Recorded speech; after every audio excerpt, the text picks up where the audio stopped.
Bismillahirrahmanirrahim. Assalamualaikum warahmatullahi wabarakatuh. Sahabat sekalian, ketika saya membaca sejarahnya Imam Syafi'i, di akhir hayatnya beliau menyampaikan, hendaklah kita berhati-hati ketika akan mengucapkan halal ataupun haram terhadap satu hukum tertentu.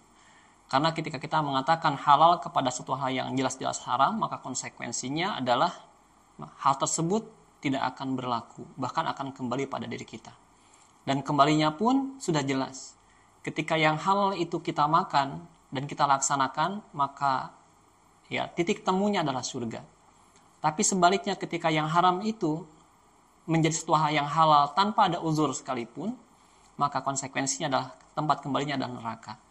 Ada hal yang mungkin di antara kita yang menyatakan bahwa salah satu ibadah di antaranya adalah salaman setelah zikir itu adalah haram ataupun bid'ah.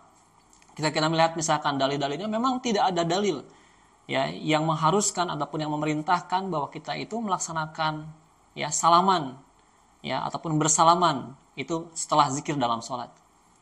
Tapi andaikan kita membandingkan dalam bermuamalah, ya adakah dalil ketika orang itu membuka handphone ketika beres sholat? Ataupun misalkan ya mematikan ataupun ke kamar mandi ya ketika selesai ya melaksanakan sholat. Tidak ada dalil. Oleh karenanya, ketika ada satu hal kebaikan yang dilakukan oleh seseorang, ya hendaklah kita melihat bahwa titik kebaikan dari apa yang dilaksanakan oleh orang tersebut. Tidak semata-mata dan tidak baik misalkan bagi kita, ya langsung menjustifikasi bahwa itu adalah bid'ah, itu adalah haram, karena konsekuensi ketika kita mengharamkan sesuatu, maka ya hal tersebut akan berujung pada suatu hal yang tidak baik, yakni api neraka. Padahal bisa jadi hal-hal yang mungkin kita haramkan itu ya menurut Allah Subhanahu wa taala, andaikan itu ikhlas karena Allah Subhanahu wa taala, ya semuanya adalah didasarkan karena ingin mempererat silaturahim, bisa jadi hal tersebut adalah amalan yang diterima oleh Allah Subhanahu wa taala. Karena apa? Karena kita diperintahkan Allah Subhanahu wa taala bukan untuk ya mengharapkan satu hal berupa pujian ataupun berupa sanjungan orang lain. Tapi kita mengharapkan adalah satu hal amal itu adalah diterima oleh Allah SWT dengan ikhlas, ya meskipun konsekuensinya memang ada ya syariat yang memerintahkan ataupun sunnah Rasulullah SAW yang mencontohkan.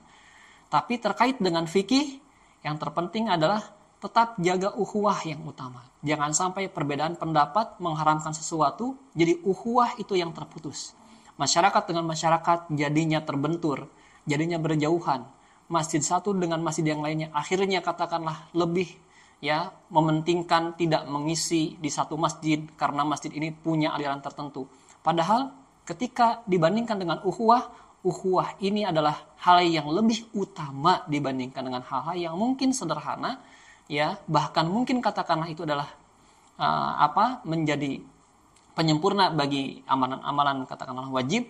Ya, tapi karena hal itu menjadi pertentangan, bahkan kita punya satu hujah, satu pegangan, dan berdasarkan hujah tersebut kita punya prinsip, kemudian kita menyalahkan yang lainnya yang berbeda prinsip dengan kita. Oleh karenanya, janganlah kita mudah untuk membesar-besarkan satu perbedaan ketika yang lain mengutarakan satu amal kebaikan, padahal mungkin bisa jadi mereka pun punya dalil dengan apa yang mereka kerjakan. Tapi baiknya adalah husnuzon kepada sama muslim. Husnuzon berbaik sangka dengan apa yang mereka lakukan. Karena apa? Karena bisa jadi mereka pun punya dalil dengan apa yang mereka lakukan. Itu saja, mudah-mudahan bermanfaat. Assalamualaikum warahmatullahi wabarakatuh.